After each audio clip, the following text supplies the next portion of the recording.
So we connected our application with the database using Mongoose in the last lecture. But wait, what actually is Mongoose? Well, Mongoose is an object data modeling library for MongoDB and Node.js, providing a higher level of abstraction. So it's a bit like the relationship between Express and Node. So Express is a layer of abstraction over regular Node, while Mongoose is a layer of abstraction over the regular MongoDB driver. And by the way, an object data modeling library is just a way for us to write JavaScript code that will then interact with a database.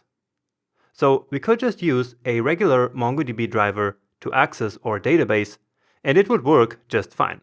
But instead, we use Mongoose because it gives us a lot more functionality out of the box, allowing for faster and simpler development of our applications.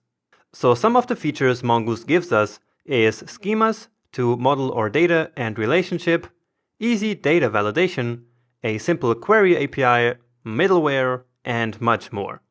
So in Mongoose, a schema is where we model our data, so where we describe the structure of the data, default values, and validation. We then take that schema and create a model out of it.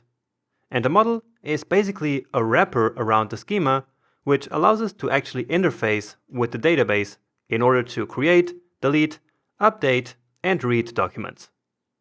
Alright, so this was just a very quick introduction. Now let's actually go ahead and create a simple schema and model.